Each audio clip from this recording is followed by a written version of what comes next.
just getting that idea that you have to approach them in the way they want to be approached. It's like dating or something else.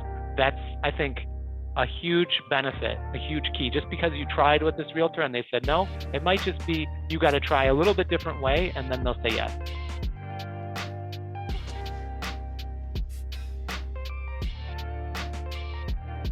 Michael here, Pre-Approve Me, and today I'm joined by a very special guest, Todd Harrington, who's a friend and member of Pre-Approve Me, and I'm really excited that you decided to join us. I've loved catching up with you at all the conferences. You've got so many amazing things to say about the mortgage industry. You're a big fan of the product, of course, which doesn't hurt, but that's not what today is about. We're here just to chat with you about, being a loan officer, being a broker today. And, hopefully we can just grab a little bit of that creative thought that you always express to me when we talk, and give some of our listeners a takeaway. So thanks again. Yeah, sounds great. Yeah. So, why don't we just get started by telling us a little bit about yourself? Let's see. So I'm a mortgage broker. I'm a father of two. I reside in New Jersey.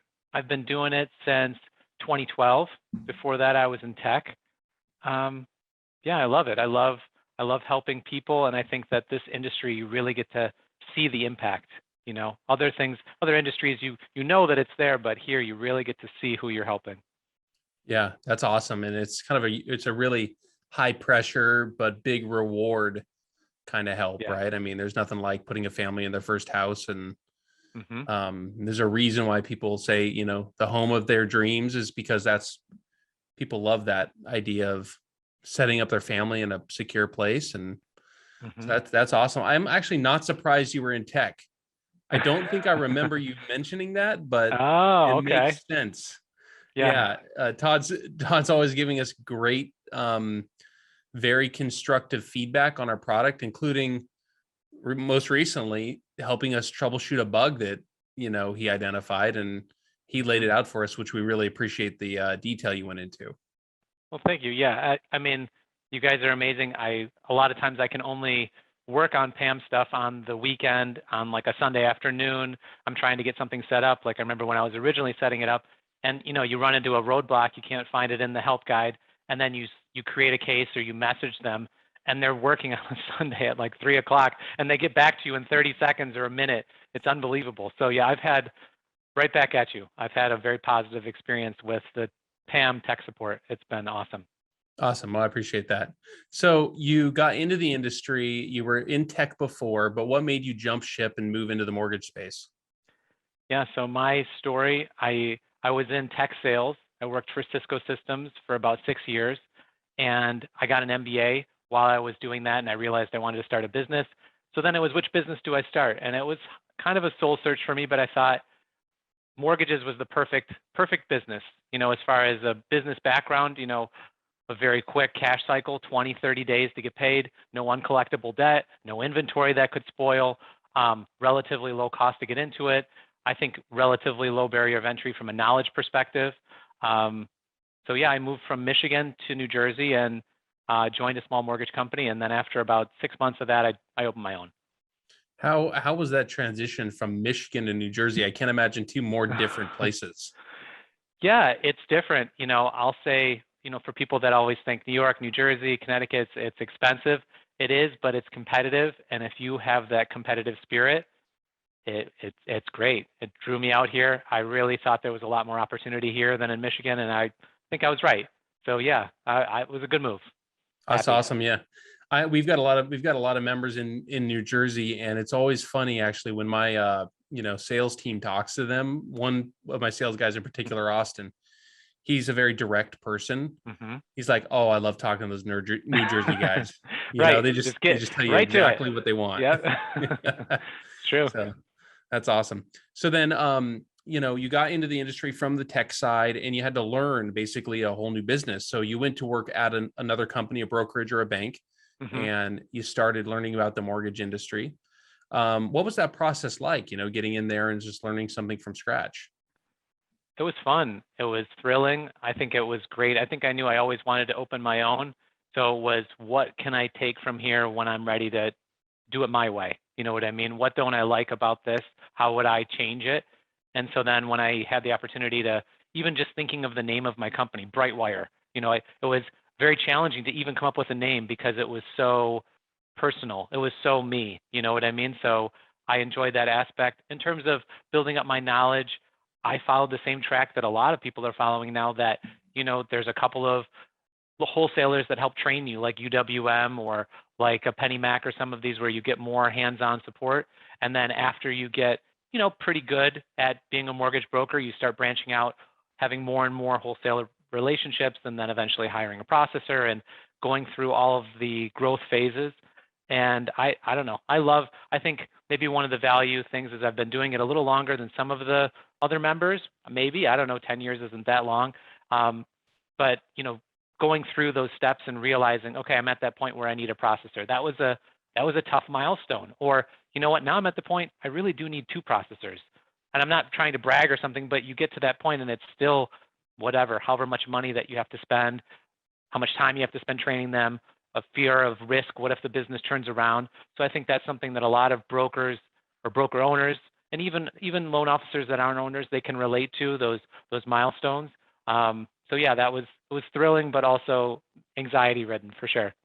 So did you take on the responsibility of hiring full-time, like in-house processors? Yes. And did you Yeah. find people with experience, or did you just like train from scratch? It's a great story. So my first processor, he worked at a title company and he was the settlement agent. So he was the one that balanced the CD with me, and he was just phenomenal. And then I heard that he was interested in a different job. He was going to go work maybe for an attorney or somebody else. And I thought, I'm not ready to hire somebody yet, but I don't have the volume to support this, but I can't let this person go. I mean, this is just too amazing of an opportunity. So we sat down and had lunch, and then that was it. And it was, okay, now I've got this person. How do I grow the business enough to support it? And then I did. You know what I mean? Yeah, it's weird because you have to invest in your business in order to get the growth that you want, right? So we're actually struggling with that on our end. We're talking like right now, believe it or not, I'm still doing all of our training. So like when somebody signs up as a loan officer, individual seat, solo person, they sign up as a loan officer, they get an hour with me, and then they get follow-up meetings. And I mean, we're in the process of investing and bringing somebody on to shadow me for a few months and then eventually hand that off. But you have to invest the money, and to get somebody with talent at that level, you're talking about a 6-figure a year job. And it is what it is. And what's going to do is going to free me up to do the things that only you can do. Yeah. That's what it is. Yep. My unique value. And so what do you, you've got a lot of strengths in analyzing and seeing that talent, and you identify that it was worth investing in. Right. What would you say some of the things you're not very good at are? Yeah, I think my weaknesses, definitely social media, marketing.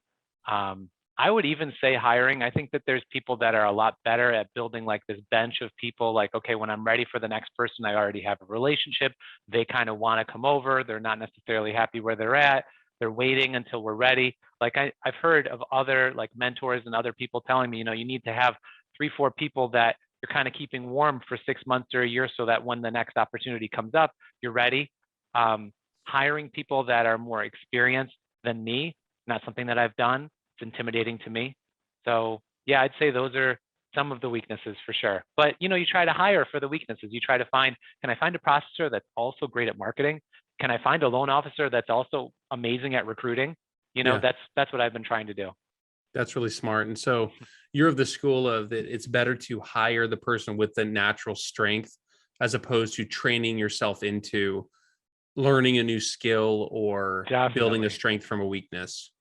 I agree. Yes. And I think that my opinion too is hiring somebody that doesn't have the experience in mortgages has worked out great for me versus hiring somebody that's got experience in mortgages, but maybe it's just that they've got some bad habits or they don't necessarily do it the way that I want. I feel like it's harder to undo it than to just do it right the first time. So that's worked great for me. Yeah, that makes a lot of sense. I mean, my co-founder, Matt, and I constantly talk about this because he is very of the, mentality that you find the talent to do the job they're designed to do, right? That instead of us Sure. learning a new skill set, because we each have a very unique value proposition, and that value can drive business objectives and goals. If you Right. focus on it, you work on it, and you let it be your one thing. Right. So, as Gary Keller would say, the one thing, like find that thing in your business, work on that, hone it in. Right. My one thing happens to be like, pulling apart a process and like disconnecting myself from what is and asking the question, what could it be? And Right. just chasing that. Right. And talking to members like you really helps me do that. And so, but it's been challenging because, like you said, your weakness is marketing. Mine is absolutely, my weakness is marketing. Like I'm pretty decent writing copy, but I'm Right. absolutely horrible at like organizing, meeting timelines, and doing all the stuff that needs to, looking at data. Right. And so I am right there with you. I feel that. And so, when you're kind of running your business on a day-to-day basis, what do you come to work? Like, what is your objective for the day most frequently? What are you trying to achieve? I'll put something out there for the other mortgage professionals, and this is a tool that's very similar to Microsoft Teams called Wrike, Wrike. I would recommend Googling it if you've never heard of it. Like I said, it's similar to Teams. It's a task management system. I think that there's some advantages to it. The way that we've got it set up, there's never a time for anybody at my company where we wonder what we need to get done or what we need to do first. It's all, organized in a priority order with check boxes, and who's doing what is completely transparent. So I can see what's in each of my processors queue or in the loan officer's queue, exactly what they're working on. And then I can jump in and collaborate with them. We can tag multiple people to a task. We can reassign tasks to different people and keep the history. We can have tasks that we use as like a knowledge base, or we put something together that was really useful as a template, and now we can reuse it again. That's how I think having a project management background as a broker owner is great. And if you don't have one, taking a project management class, understanding the critical path method. If that's something you've never heard of, you should Google critical path method. That is the definition of obtaining a mortgage. What are the items that have to happen in what sequence, and what's the minimum number of days to make it happen? So yeah, I think all of those things definitely, very valuable.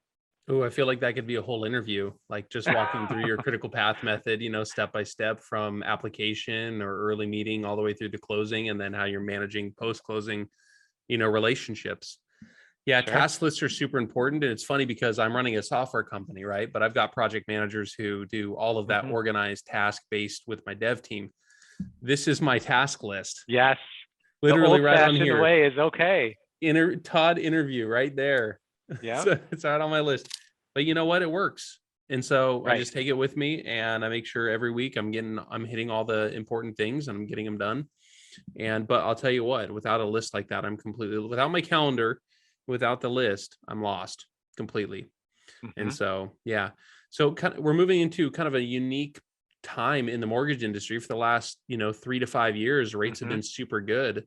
They've been, solid refinance basis, and now things are moving a different direction.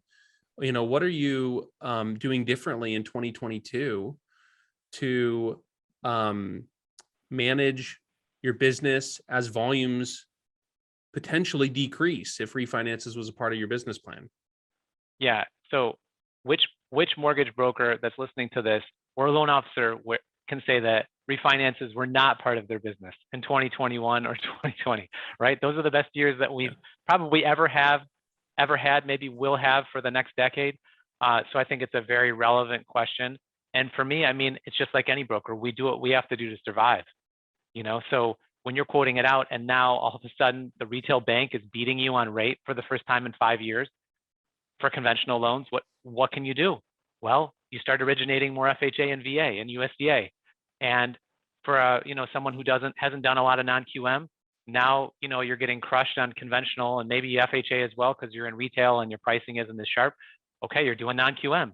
I mean, you figure out what you have to do to make it through this consolidation and what's going to happen. All these people that weren't in mortgages, they're going to get right back out now that the refinance boom is over. And how long will it take? we've seen this cycle a couple times. I've only been through it, maybe 2, 3 times in my career, but it's about 18 months. So, October of next year, August of next year, 2023, then it's going to start getting really easy again. Plenty of yield spread, make your lender paid, it'll be a dream. But right now it's very tough. So got to survive. So you just go where you can. That's my strategy. Yeah, that makes sense. So, it's, you're lean and mean, but you want to maintain your talent and keep people happy. So that's a challenge. So if refinances are sort of, exiting stage left, that means that probably you're going to be more focused on driving purchase loans. Is that an accurate statement? Of course. Yeah. I mean, I think anybody who's buying refinance leads, it's almost, the gravy train's almost run out, but I mean, I did that. The first time I went through the cycle, I held on to the very last minute and I missed out in a big way. And then it was no business for several months. So that's you. Don't make that mistake. Realize what's happening and start focusing more on the purchase business. But yeah, for me, it's exclusively, that's what we're focused on. And then if we get past clients or referrals from people that want to refi, sure, we'll take them. Cash outs maybe are still there. But yeah, it's all purchase right now. Yeah, that makes sense. So then when you talk about purchase loans, right, there's really one source besides your database and your clients and past customers and stuff. There's really one good source for those leads. And what would you say that source is? I mean, there's plenty. I wouldn't say there's one source. There's good sources. You got to do it all. That's my opinion. That's true. So you should, if you're a loan officer, you should be buying leads. You should be trying to generate your own leads with pay-per-click marketing or social media. You should be contacting, every realtor that you've done business with in the last 12 months, even if they're on the seller side, and prospecting them. You should be going to open houses and, meeting realtors that way, networking events. But then beyond realtors, I think, one of my niches, definitely attorneys. In my state of New Jersey, we can get business that way. Other states, like I think where you're at, CPAs, that's another big business. If you're good at self-employed, if you do a lot of them like I do, then going after CPAs, they'll appreciate that. Yeah, so I think anywhere that you can, that's where you're going to go. But realtors, of course, I mean, by and large, they're it, Yeah, right. It's a natural fit. They control the product that people care about, as most of people watching this have probably even heard me say, that nobody's ever dreamed of owning, a 30-year fixed rate mortgage, right? They want the house. Right. And so it's one of those things that real estate agents, they've cornered the market, until Zillow takes over and decides to make them obsolete. They're cornering the market and they own the product. And so, what do you then today, like as a part of your strategy, 2022 moving forward? I mean, you've been in the industry for a long time. You've created and established relationships, but I've got to imagine you're trying to backfill the volume. And so you're out there talking to potentially new real estate agents. Right. What sort of unique value proposition are you bringing to the table when you're, having conversations with them? Yeah, I've learned. So I have my first salesperson that I'm mentoring now. So she's building up her book of business. And so I'm learning a lot. Just because I did it one way doesn't mean that's going to work again, because that was a while ago. Yeah. And also it doesn't mean it's going to work for her. So I think the strategy's got to be tailored to your personality. The company value or the unique value that my company provides is that we actually care about the client. We care about when they close, what rate they get. Hopefully most of the members that are PAM members, they feel the same way. But that's the unique value. And what's the saying? They don't care how much you know until they know how much you care. That's like the mantra of our company. Absolutely. So doing everything that we can to show that we care is the key, and especially the key with the real estate agent. So maybe as an example, that would be you meet somebody, they've got an established relationship, and you say, I know that you do however many loans with whatever bank or whatever loan officer. If you ever want a second opinion or a second look or something is going wrong, I'm here, you can call me, and it doesn't have to be my deal, and I'll give you some advice. And a lot of times the realtor isn't as receptive, but the attorney is receptive, to that. Or it's the listing agent that doesn't work with many buyers because all they do is listings, but they get something that comes up on one of their deals, they're on the listing side, and they're like, is this normal? I've never heard of this before. And then they just take you up on that, and that can be the start of a relationship. But I think if there is like one tip that I had for prospecting realtors, it would be figuring out where they are comfortable meeting you. And I got this actually from one of the conferences that we were at in Las Vegas. They had some realtors there and they said, one of the things that I like to do is go to networking events, and that's where I'm comfortable meeting new mortgage people. If you text me or call me, I'm going to ignore you. I'm not going to give you any attention. But if you meet me where I'm looking to meet people, then I'll give you a shot. You know what I mean?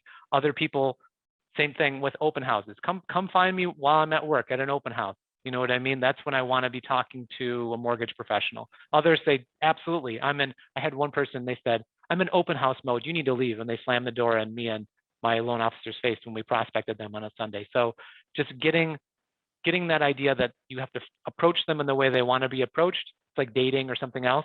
That's, I think, a huge benefit, a huge key. Just because you tried with this realtor and they said no, it might just be you got to try a little bit different way and then they'll say yes.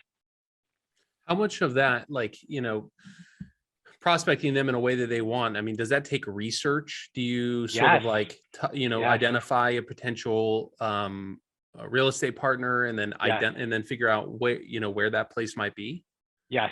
So if you haven't heard of it, another one to Google is MMI. If you haven't heard of this is a company that you can pay a subscription fee for through AIM. I think you'll get a better deal than if you go direct, so you'll save some money. And it will tell you how many how many purchases did this agent close? How many were purchases? How many were sales? Do they have a loan officer that they work with consistently? How incredibly valuable is that to you? So then, yes, they closed 50 last year. They're an amazing agent, but 45 of them went with the same mortgage company. Are you going to break in? No, you don't have a shot, versus they closed 12 last year, but they were with all these different companies, no consistency, and most of them are banks.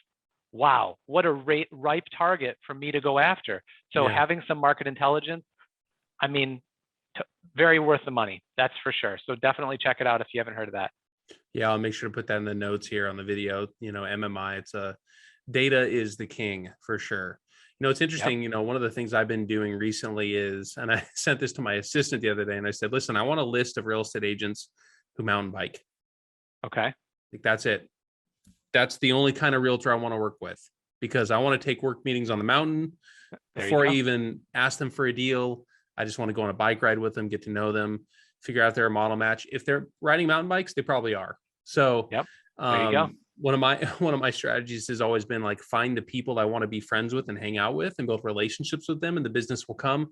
If it does, great. If it doesn't, I've got a new friend, There you go. And so, there's lots of ways of skinning that cat.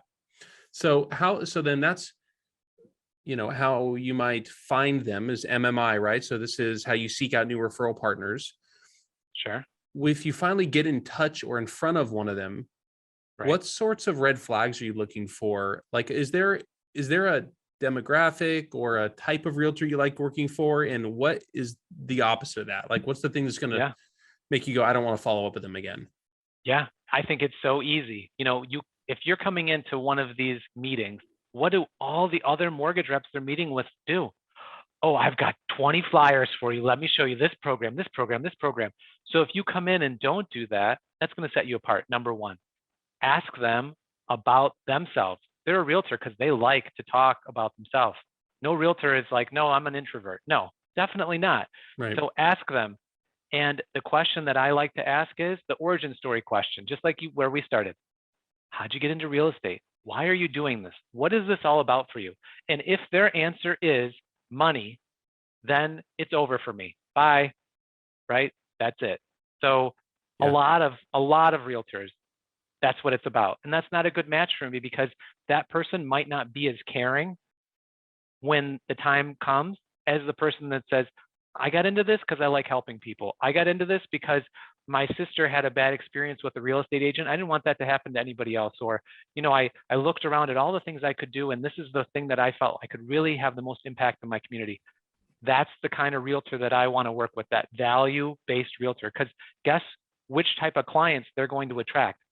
The clients that are not price sensitive, the clients where you can actually, run a business versus, they're very money focused. Yeah, their clients are going to be too.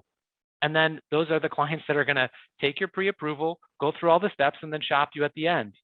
And I'm sure, hopefully people are laughing on this webinar or whatever, this recording, because I'm sure you guys know what I'm talking about. But yeah, I think picking the right partner and investing the time wisely is something I didn't do in the first couple of years. So hopefully somebody can pick up that sooner rather than later. Have you ever had to fire a realtor, or just, kindly ask them not to send you any more business? Oh, I don't think I'll ever say specifically that, but not calling them back, letting them know that this is not a client that is a match for our company, all of that kind of thing, on a consistent basis. I think that they get the message, but I haven't really had too much of that problem.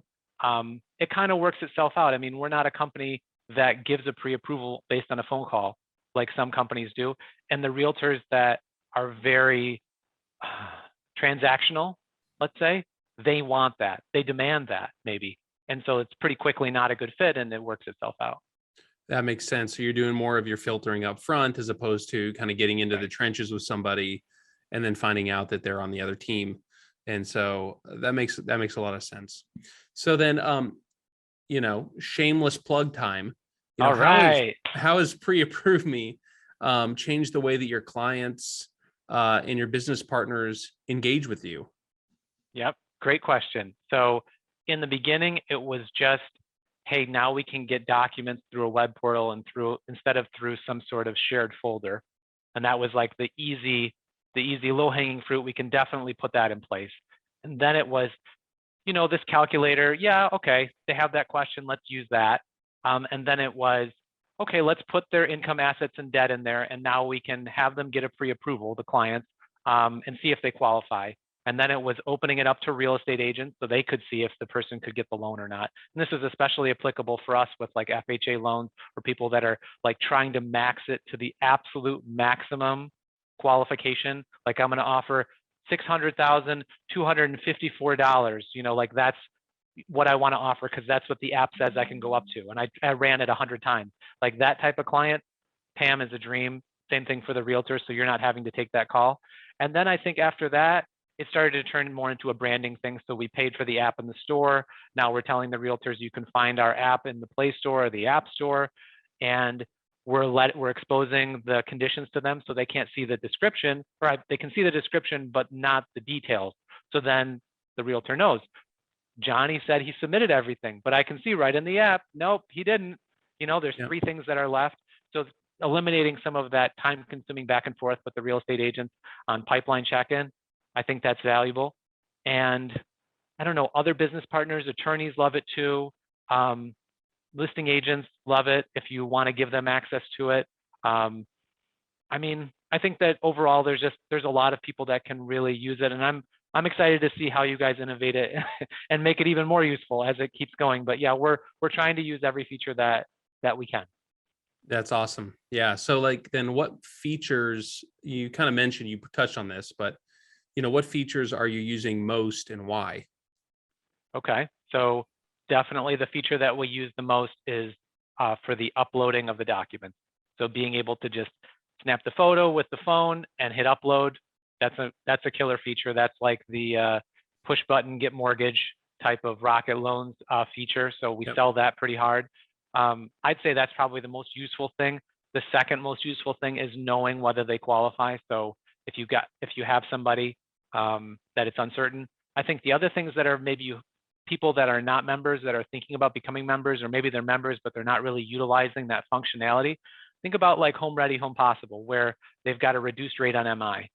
You can code that in, and then you can qualify them for that program. And now they can get pre-approved for maybe a higher amount than if you hadn't coded that in, or coding it in based on a credit score, or however else you're going to put that in there. I think that the power of knowing, yes, I can get this loan, no, I can't, without them calling you, it's a huge time saver. I'd say that's probably the number 2. And then the number 3, of course, they request the letter once you train them on how to do it. And then you just hit, send the letter. So I think that's, of course, very valuable. And that's what sold me on Pre-Approve Me from the beginning, was that idea of not having to give them a generic letter or give the realtor a letter where they just, I know some brokers, they give the realtor a generic letter and say, just edit it. Just put the address in, put whatever price you want. We'll figure out a way. Like that's their solution because they don't want to be tied down. And I think there's just a better way to have your brand than that. Yeah. And we went through several, like personally, I went through several iterations of that, like from a spreadsheet that I would email that had like locked cells and you could just change a couple things, and it Classic. a tab would indicate whether it was qualified or not, and all that stuff. I mean, I was desperately trying to figure it out, because those calls, for pre-approval letters or payment scenarios, or to figure out if they should show them the property even. Right. When do they come? Like what time of day? Right. And Evening, weekend, of course.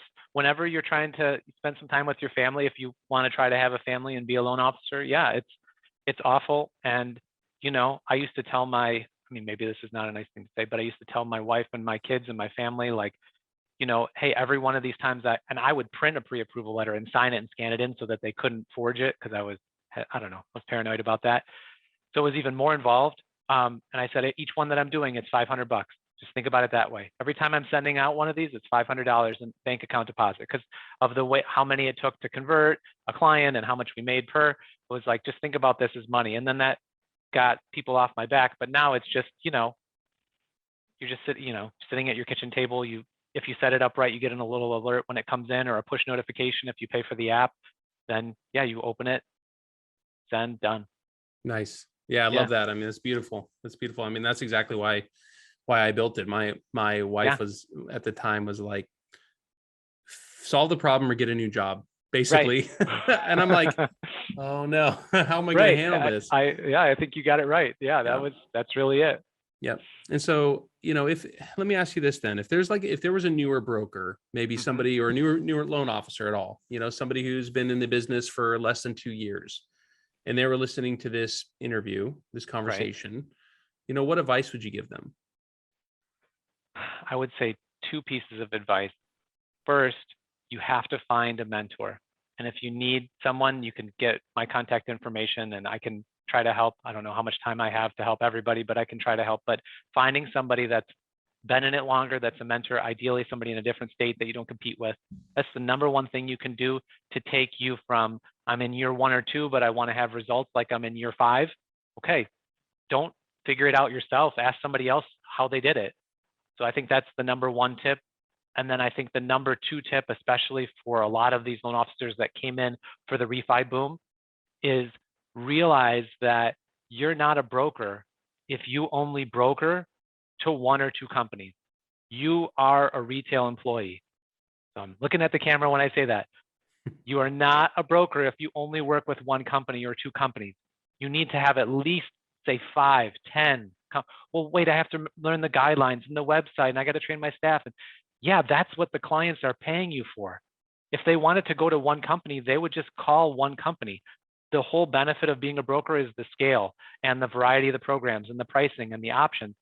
So a lot of times when you are first starting, you're just trying to get things figured out. You're so busy, you're all on your own, you don't have a processor, but you have to start building those relationships with multiple lenders earlier, so you have more options, so that when one of your lenders jacks their pricing, Home Point, great, they have great pricing. Oh, now they don't want loans anymore because they're backed up. Their turn time's 8 days. It's July. If that's one of your 2 lenders, now that's the service that you provide to your clients. Right. So just realizing that now, filling out the broker agreements now, learning the website and everything now when it's slower, so that when it gets busy, you're ready to scale and you have options. That's what your clients expect from you. It's the minimum expectation. So I think that would be one thing I would tell my younger self or a newer loan officer. That makes sense. Yeah. So then, after this call, right? Anyone who's made it to this point, right? You guys are strong. Thanks for sitting through it, right? Yeah. But after this call, like what should they do? What's the one thing you would suggest somebody take from this and run with? I don't know. I think I had an idea maybe earlier, but I think my idea has changed. I think really taking the time to write a goal, or 2 or 3, putting them on a piece of paper, and then sharing it with at least, let's say, 2 or 3 people, even if it's just your wife or, a husband or kids or somebody that really isn't going to help you achieve the goal necessarily, or even hold you accountable. They say that it's like 50% more likely that you'll achieve it if you write it down and tell somebody. So I think that that's what I would do. I was pretty against that. I was like, I know what I'm doing. I don't need to do that. That's a waste of time. And then I started having employees, and then it was, okay, well, we got to do it for them, right? So we started doing it for them. And you know what happened, Michael? My employees, they all achieved their goals for the year in the first quarter. Yeah. Wow. And the reason wasn't because they weren't hard goals. It was just, hey, we wrote it down. We all stared at it every day. We put it on the wall. We called it a vision board. If you don't know what that is, just Google vision board. You can get some ideas. I am stared at it law every of day. attraction guy, so I know exactly what that is. We stared at it every day. I'm staring at it now behind my monitors for each of the employees, and we just start crossing the stuff off the list. And I think it's just amazing. People they overestimate what they could do in a day or a week, but they severely underestimate what they could do in a year or two. And so if you are willing to believe in yourself and write it down and tell some people, you will do amazing things. Like if your goal is, I want to stop processing all my own files. I want to have a life to myself after 5 p.m. Like, because you're working, you're doing sales all day, and then you do your processing at night. I know a lot of people, that's how it was for me. I want to have that time back. Okay, so what's it going to take? Well, I'm going to have to set aside $50,000, in my profits this year, set it aside so that I can hire somebody next year, so that even if I bring in the same volume, the same revenue, I have enough to at least get them in for a year, pay them. And then by then, hopefully I start making more. And if I don't, I cut them. You know what I mean? Like maybe that's a sample idea or a strategy. Maybe that's your goal. If that's your goal, write it down, tell a bunch of people about it, and then they'll all ask you, hey, are you going to do that? Or is that something you're still thinking about? And then you'll go, oh yeah, I guess I got to do it. You know what I mean? So that would be my takeaway. Yeah, that accountability, or just like airing it out there, putting it out there in the world. Right. That's why this a lot of people you see doing these what do they call them, the 75-day challenge or whatever, and they're like taking pictures of themselves with their shirts off, and they're going like, sure. This is what I look like, and I'm gonna 75 hard. That's what the big deal is these days. And they're doing 2 workouts a day and sticking to their diets, and it's the accountability, right, that helps in those cases. And like you made a great example, right? Scale requires that you free up your time. That's the most important thing in order to allow you to focus on your unique value.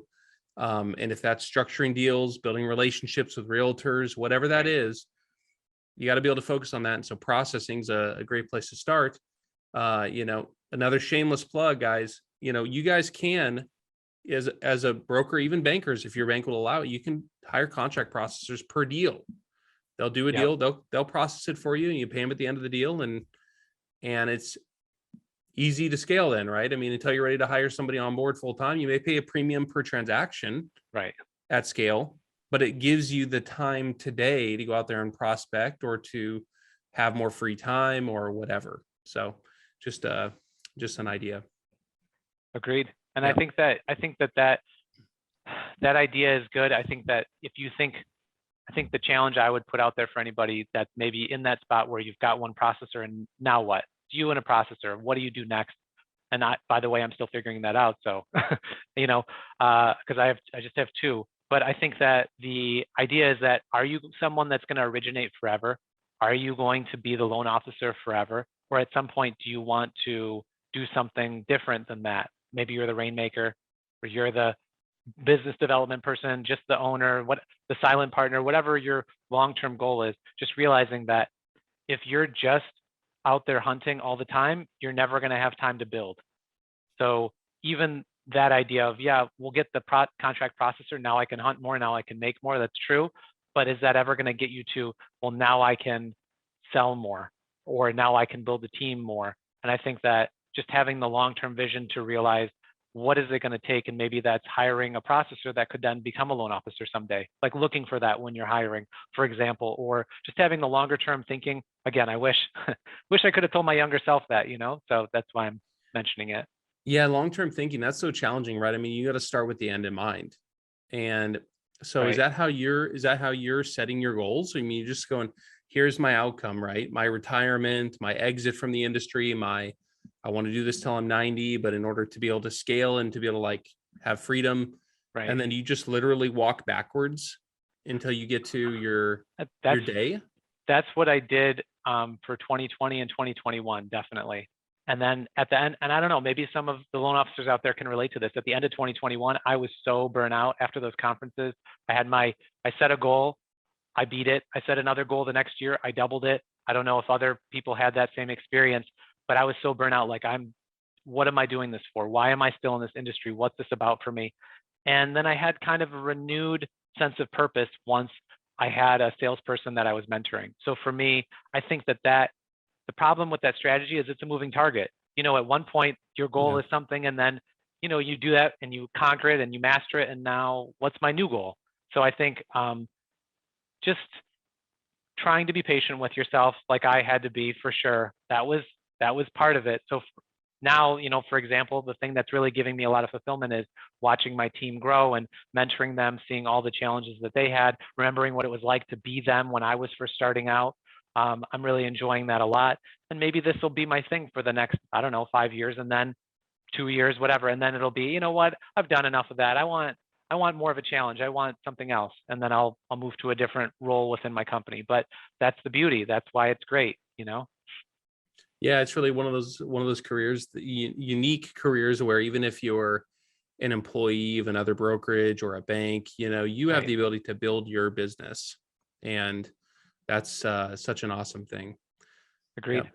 Well, Todd, thank you so much for your time. I really appreciate it. You always, like I said in the beginning, give us great feedback, and keep it coming. We're really excited about the future of our product, and members like you make it all possible. So I can't thank you enough. Thank you so much. Yeah, my pleasure. Yeah. All right. Thanks, guys. We'll catch you on the next conversation.